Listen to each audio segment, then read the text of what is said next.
Hindi Bible meditation इस मंच के माध्यम से मुझे सुनने वाली सभी परमेश्वर का प्रिय जनों को हार्दिक अभिवादन और जय मसीह की।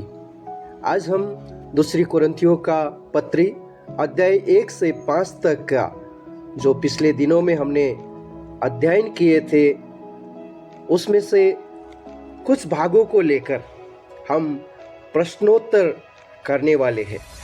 क्या आप तैयार हैं अपने मन और हृदय को परमेश्वर के संदेश के लिए तैयार करते हुए?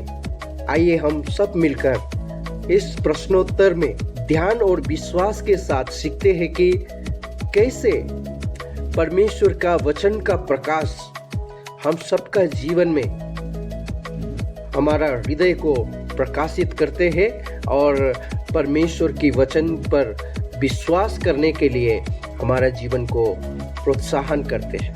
भी प्रभु ने हमसे प्रेम किया, जगत से प्रेम किया, लेकिन हम परमेश्वर से प्रेम करते हैं जी। ये हम कैसे प्रूव कर सकते हैं? अच्छा, सच में हम भी परमेश्वर से, हम भी सच में परमेश्वर से, हम भी प्रभु से प्रेम करते हैं या परमेश्वर से प्रेम करते हैं? ओके, क्योंकि क्या ना ब्रदर, हम मनुष्य होने के नाते हम कभी भी जन्म से हम लोग कभी भी परमेश्वर को बारे में सोच नहीं सकते हैं। 3 स्टेजेस तक सारे जानवर और मनुष्य एक ही है ना। सबसे पहला नीड, पर मनुष्य का क्या नीड है? फिजिकल नीड है, खाना पीना सोना। ये सारे जानवर भी करता है, इंसान भी करता है, ठीक है।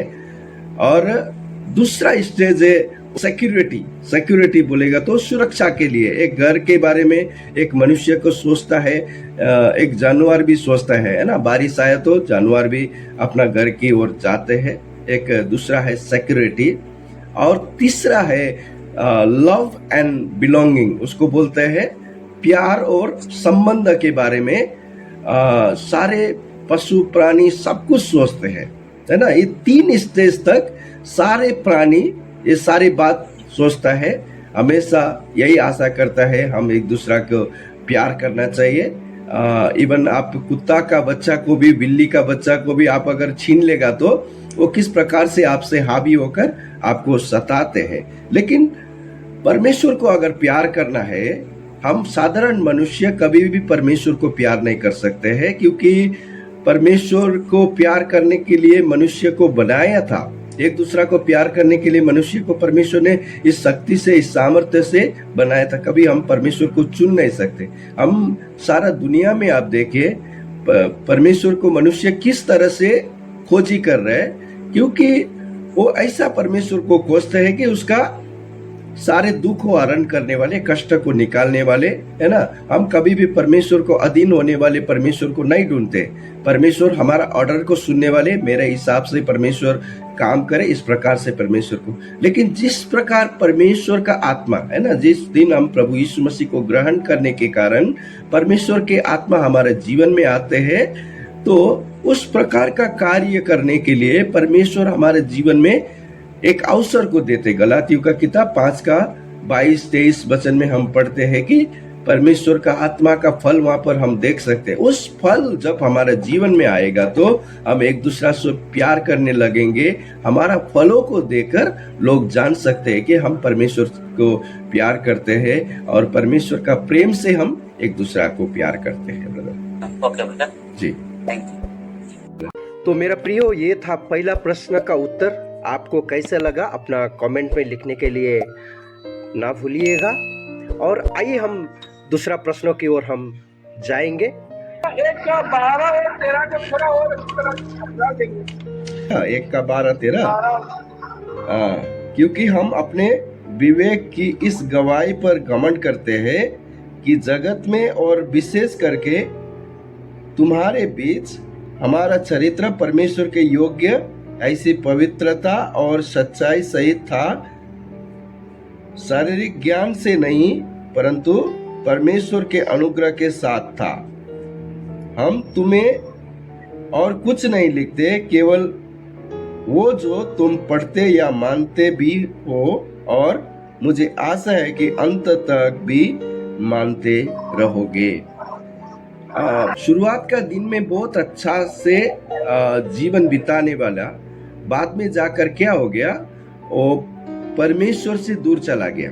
सबसे बड़ा उदाहरण हम देखते हैं दूसरा तिमोथी का किताब 4:10 में कि देमास ने क्या किया, वो लूका के साथ सेवा करते थे, पौलुस के साथ सेवा करते थे, परमेश्वर का गण्य लोगों के साथ सेवा करते थे। बाद में उन्होंने क्या किया, संसार को प्रेम करके परमेश्वर का सेवा को विड्रॉ करके वो संसार की ओर चला गया। पुराना नियम में भी ऐसा बहुत कुछ बात सुलेमान के बारे में हम देखते हैं। शुरुआत का दिन में परमेश्वर के साथ चलता था, बाद में जाकर संसार को उन्होंने प्यार किया। आसा राजा के बारे में मैं पढ़ रहा था दूसरा इतिहास का किताब में। आसा राजा का भी शुरुआत बहुत बढ़िया था, लेकिन बाद में जाकर क्या हो गया, उसका जिंदगी संसार की ओर, वैद्यों के ऊपर उन्होंने भरोसा रखने लगा, दुनिया की राजा के ऊपर भरोसा रखने लगा। इस प्रकार से उसका जीवन अंत तक वो बना नहीं रहा, है ना। हम मसीह ने भी यही बात बताया गया, जो अंत तक टिका रहेगा उसका उद्धार होगा। तो परमेश्वर आप और मुझे खाली शुरुआत करने वाला नहीं। आज बहुत सारे लोगों का जीवन में हम देखते हैं, गवाही में हम देखते हैं, शुरुआत का गवाही उसका बहुत अफेक्टिव रहता है, बहुत प्रभावकारी रहता है, लेकिन धीरे धीरे उसका जीवन में क्या होता है, वो शिथिलता आने लगता है। वो शिथिलता परमेश्वर का विश्वास से उसका वो गिरना, और परमेश्वर का विश्वास में डाउट करने वाले और परमेश्वर का लोगों के साथ थोड़ा दूरी बनाने वाले, ऐसा बहुत कुछ एक बात उसका जीवन में शुरुआत होता है। तो अंत तक उसका सेवा को निरंतर करने के लिए पौलुस यहाँ पर लिखता है कि मैं आशा करता हूँ कि जो शुरुआत तुमने किया वो शुरुआत अंत तक बने रहे। फिलिपियों का किताब मैंने इससे पहले भी आपको बताया था कि परमेश्वर ने जो काम हमारे जीवन में शुरुआत किया, उस प्रभु का आगमन तक ऐसा ही बने रहने के लिए परमेश्वर हम सबसे आशा रखते हैं। तो इसके लिए कई सारे प्रेरितों के काम 2:42 में हम देखते हैं, प्रेरितों का शिक्षा और संगति और प्रभु भोजन और प्रार्थना, इस 4 बात में अगर हम निरंतर लगा रहेगा तो इस बात कंटिन्यू हो सकता है। ये वचन कभी कभी मैं अपने को, शायद मैं वचन के द्वारा मैं चल रहा हूँ, वचन के द्वारा मैं लोगों से मिलजुल कर रहा हूँ, लेकिन कभी कभी ऐसे लगता था कि वचन न समझने के वजह से कि मैं इच्छा तो प्रभु की ओर से करने लग रहे, लेकिन असल में तो मेरी इच्छा के द्वारा लोगों के साथ बिता रहे, ऐसा क्या कभी कभी लगता था।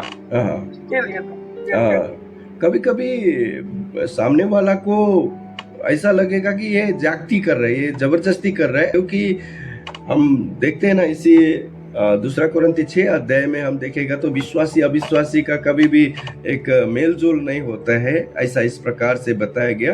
1 कुरिन्ती में हम पढ़ते हैं कि धोखा न खाओ, बुरा संगति अच्छी चरित्र को बिगाड़ देते। हमारा संगति बहुत ही महत्वपूर्ण है। हम किसके साथ संगति कर रहे हैं? अगर आप मसीह लोगों के साथ, विश्वास एक दृढ़ लोगों के साथ संगति कर रहे हैं, मैं अगर देखो, मैं टिकने का कारण यही है, जब से प्रभु में आया, प्रभु का सेवक के साथ मैं बना रहा।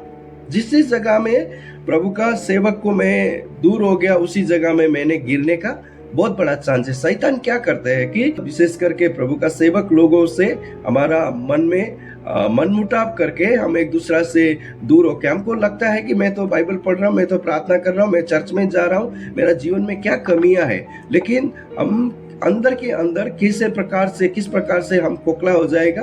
हम संगति से दूर होने के कारण, एक दूसरा भाई लोगों के साथ दूर होने के कारण हमारे जीवन में किस प्रकार से कमजोरियां आएगा हमको भी मालूम नहीं है। हमको कुपोषण होता है ना, एक आत्मिक कुपोषण हमारे जीवन में इस प्रकार से बढ़ते रहता है। इसलिए इब्रानियों का किताब 10:25 में कितने लोगों का एक रीति है कि तुम इकट्ठा होने के लिए ना छोड़ो। कितने लोगों को रीति है, वैसे सोचते हैं कि हम संगति नहीं करेगा तो भी क्या फर्क पड़ता है, बाइबल नहीं पढ़ेगा तो भी क्या फर्क पड़ता है, प्रार्थना नहीं करेगा तो भी क्या फर्क पड़ता है। हम इस सारी बात करने के लिए सैक्रिफाइस होना चाहिए। मैं अपना मर्जी से नहीं कर सकते, मैं अपना मर्जी से नहीं चल सकते।